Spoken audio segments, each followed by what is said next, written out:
Hi guys, this is Alea Jen and welcome back to my YouTube channel. So for today's video, what are the benefits of being a domestic helper here in Hong Kong? So unang-una, syempre kapag dito ka sa Hong Kong, yung sahod mo is makukuha mo talaga every month. Unlike sa Middle East na minsan is katulad dati, hindi pinapasahod ng tama yung mga katulong nila. Pero ngayon ata, nagbago na yung low doon kasi parang hindi sila binigyan doon ng ilang months ata na tinigil yung pagsusupply ng OFW doon, kaya wala din naman silang choice kasi yung mga ibang lahi kinukuha kasi nila yung mga Ethiopian ganyan, hindi yun magaling katulad sa Pinas.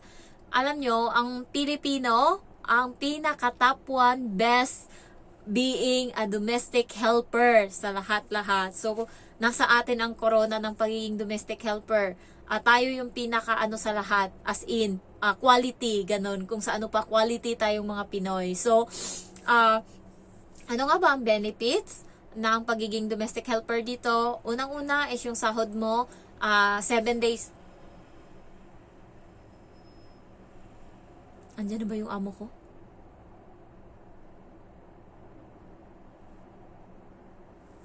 Wala pa ata.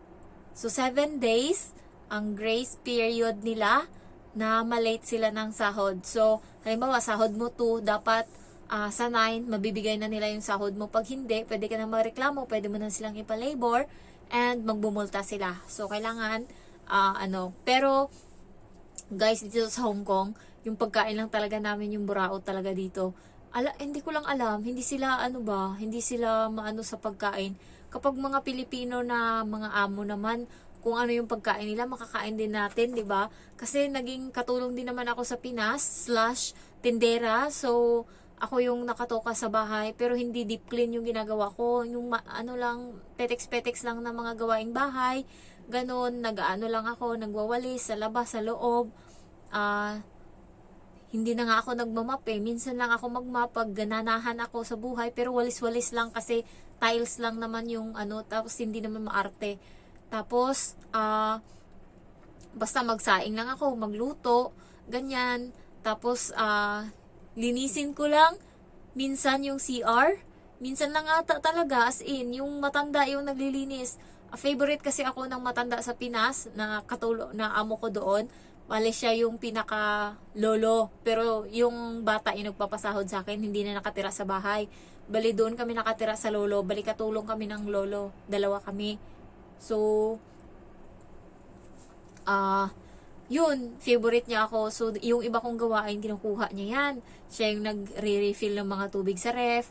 Siya yung naglilinis ng lutuan. Kasi yung kala namin doon, uling lang yung gamit. Siya yung naglilinis niyan. So, siya din yung naglilinis ng Kaya, medyo hayahay yung buhay ko doon. Di ko naramdaman nakatulong ako. Doon lang ako parati sa store o sa lugar kung saan kami nagbebenta ng mga damit, ganyan. So, sa hapon na ako umuwi. Bali, uwi lang ako doon sa umaga, maglinis. Pagkatapos balik na naman, tanghali, magluluto lang ako doon. Pwede akong mahiga. Pagkatapos ko magluto, basta kailangan bago alas 12:30 or alas 12, nakabalik na ako ng shop kasi nga kakain ng tanghalian yung dalawang bata na anak nung amo ko talaga yung nagpapasahod sa akin. Tapos, ang balik ko niyan, gabi na, kasama ko na yung dalawang katulong, isang lalaki at saka isang babae. So, hati na kami sa gawaing bahay sa gabi. Hati kami kung sino yung magluluto, ganyan, sino yung maghuhugas, ganyan. So, ang dali lang ng trabaho ko doon, tas tulog kami, ganyan. Gising kami, 6 ata yung gising namin.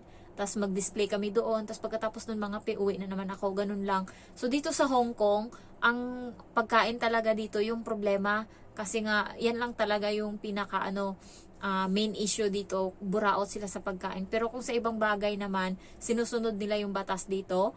Sa pagkain lang nila hindi sinusunod. Ayan. Dito guys is malapit lang siya sa Pinas. So anytime, katulad sa akin, 2 beses na ako namatayan. So 2 beses na din ako umuwi ng emergency. So kaltas lang yun sa sahod ko, pero at least nakauwi ako, 'di ba?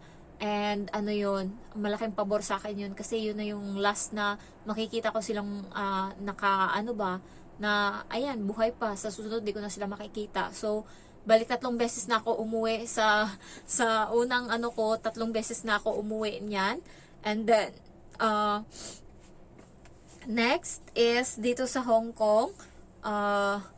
Bali yung karapatan mo na halimbawa kung sino lang yung nakalagay dito sa kontrata mo, yun lang yung tatrabahuin mo. Maraming mga amo din naman yung sumusunod. Tsaka dito guys, may holiday. Ayan, so aside sa everyday may holiday kami, may day off kami, na yung iba sa Middle East and other countries, wala siguro, hindi ko lang sure. Pero may iba na walang holiday katulad ng kapatid ko, unlimited trabaho siya araw-araw. So, dito sa atin, at least kahit pa paano may pahinga. Katulad ko, hindi ko talaga kayang tumayo ngayong araw kahit dahil sa pigsa ko. Pero dahil holiday ko, pwede ako magkulong sa kwarto, nakapagpahinga talaga ako. Kahit papano, nakapagpahinga yung katawan ko ngayong araw. And, next is, yung holidays, 14 days yun. Parang 15 na ata ngayon, dinagdagan na. So, 15 days in a year yung holiday. Pagkatapos nun, pag na-complete mo yung dalawang taon or isang contract, 2 taon sa amo mo, may annual leave ka pa na 14 days. Aside sa 14 days na 15 days na special holiday yon, kapag mga red yung kalendaryo tapos binibigay sa atin, holiday din natin, may annual leave pa tayo na 14 days pag natapos natin yung 2 years. Ayan, and may day off pa tayo every month, every week. So, yung annual leave na yan, nakadepende yan sa'yo kung gusto mong umuwi ng Pinas, magbakasyon ka ng 14 days with pay yon. Or gusto mo na pirahin na lang, bayaran ka nila ng pera, hindi ka uuwi. So, ganun yung choices doon. So, sa akin naman, inuwi ko talaga. Yung isa dito is pinera niya. Kasi ayaw niyang umuwi, nag-exit lang siya sa Macau. So, nasa choice mo. And guys, pag dito ka sa Hong Kong, makakagala ka ng Macau ng hindi nahihirapan sa buhay. And napakagandang opportunity na mapunta ka sa Hong Kong, tapos may day off, kasi malilibot mo yung Hong Kong.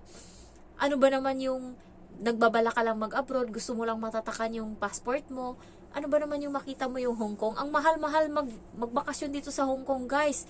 Yung isang tao for 5 days nag-a-allocate or nagbabudget sila ng 50,000 para lang sa paggala sa Hong Kong. Tapos tayo, magkano lang gastos natin, pamasahe lang pag gumagala tayo. Araw-araw natin nakikita yung Hong Kong. Ang ganda-ganda ng Hong Kong. Isa siya sa mga expensive na city sa buong mundo. Una ata Switzerland hindi ko lang sure. Basta kasama yung Hong Kong sa expensive city. So, napakaswerte na natin na nandito tayo nagtatrabaho. And the next is, ang benefits ng pagiging domestic helper dito sa Hong Kong is, maliit lang yung bahay, hindi maano yung trabaho mo, pero yun nga lang, kapag may CCTV sa bahay, good and bad naman yung para doon. Good kasi kung wala ka namang ginawa and nagsisinungaling yung alaga mo, pwede siyang mahuli ng amo mo na yun nga, wala ka namang ginagawa kapag sinabing sinaktan mo siya, so nagsisinungaling at least. And bad is kapag may ginagawa ka lang na kalokohan, doon lang nagiging bad yung CCTV. Para sa akin okay din naman, halos araw-araw minomonitor ng amo ko yung CCTV. Nung nakaraan, nagsi-cellphone ako pero gamit ko yung isang cellphone, nasa kusina ko, tapos na ako sa trabaho ko tapos hindi pa sila gising. Minessage pala ako ng amo ko, sinabihan na magluto ako ng kamote, 20 minutes yun. Minessage niya ako, hindi ko nabasa kasi yung isang cellphone yung gamit ko. Tapos tinignan niya siguro sa CCTV na parang wala akong niluto and lumabas siya guys kasi hindi ako nag-reply.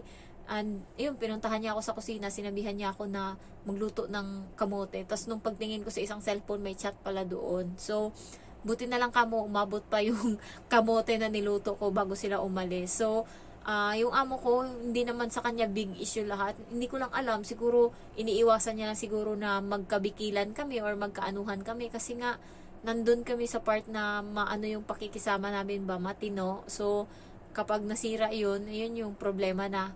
Ayan, so, iniiwasan niya siguro. Hanggat maaari guys, nagpapakumbaba siya. Kapag minsan na medyo sumasagot ako, siya yung nananahimik. Kasi nga, alam niya din siguro na kapag pinrovoke niya ako, pwede ko siyang iwanan dito. Alam niya, nung una kasi iba yung ugali niya nung pagbalik ko galing sa Pinas. na nagbakasyon ako. Akala niya siguro kailangan ko tong trabaho ko. Talagang nagmiminaldita siya nung time na yun. Akala niya, kakarenew mo lang, so pwede akong bumalik sa pagiging salbahe, parang ganun ba. Tapos nung tinanong niya ako, kamusta na pala yung bahay mo? Pinakita ko sa kanya yung picture. Ay ma'am, okay na, tapos na siya. Ay talaga, ang bilis naman. Sabi niya ganun, nagawa mo? Sabi ko, oo, ito. Tapos tinignan niya, sliding yung window, ganyan. Sabi niya, glass din pala yung window. Tapos simula nung nagbago siya, parang iniisip niya siguro, hindi ko to pwedeng takutin, hindi ko to pwedeng pakitaan ng masama, pwede pala tong lumaya sa akin kasi wala nang nag-hold back sa akin ngayon na lumayas dito sa bahay nila kasi wala naman na akong wala na, tapos na ako, wala na akong kailangan asikasuhin. So, yun siguro yung niya na bumait siya uli sa akin kasi at least ngayon, dati kasi kahit anong pakitang niya sa akin, tinitiis ko kasi nga dahil sa bahay, parati kong sinasabi, pag na matapos lang yung bahay talaga, matapos lang yung bahay talaga dahil sa bahay. Pero ngayon, sige, amunin mo ako, sige, ka dyan, magsungit ka dyan, dingonyuhin mo ako, iwanan talaga kita dito. Magkano lang naman yung ticket ko papunta ng ng Vietnam, Singapore, tsaka Malaysia, kaya kong i-give up yan kung magsalbahe ka dyan. So, yung nag-hold back lang sa akin ngayon na wag umuwi, yun lang talaga yung Vietnam ko. Pero kung naman, kaya ko pa naman, 3 months na lang, natiis ko nga yan August yan nagsimula, September, October, November, tapos ko na yung 3 buwan. Na lang, December, January, February, 3 buwan na lang yung natira. Madali na lang yan, kaya na lang yung split. Pero yung pigsa ko talaga, split ko to, kaya sobrang sakit talaga guys, as in. Pakita ko nga sa inyo, gusto nyo makita, nilagyan ko siya ng tape ngayon ay, sobrang sakit na. Ayan yan, sobrang laki niyan guys, ang hirap umupo, kalahati na lang yung ng puwet ko yung umuupo, ang hirap maglakad, as in. Ay, tapos nilalagnat ako, may singaw pa ako. Ayan, so nag-short ako ngayon kahit malamig kasi ito lang yung choice ko naubos na yung mga pantalon ko, yung pants ko na pang trabaho, pang ganyan. Nandun na lahat, puno na ng nana, kaya nilabahan ko na kanina. Kaya nilinis ko talaga tong kasi ang dugyot na ng ko, kwarto ko, hindi ko pa nalinis sa taas. So lilinisin ko siya ngayong day off ko kasi sobrang kalat na doon, parang nadudugyutan ako. Pagkatapos nitong pigsa ko, pag natapos to, palitan ko talaga lahat, bedsheet tsaka lahat para mawala yung bakas ng sumpa. So bye bye guys, thank you for watching and love you all, bye bye.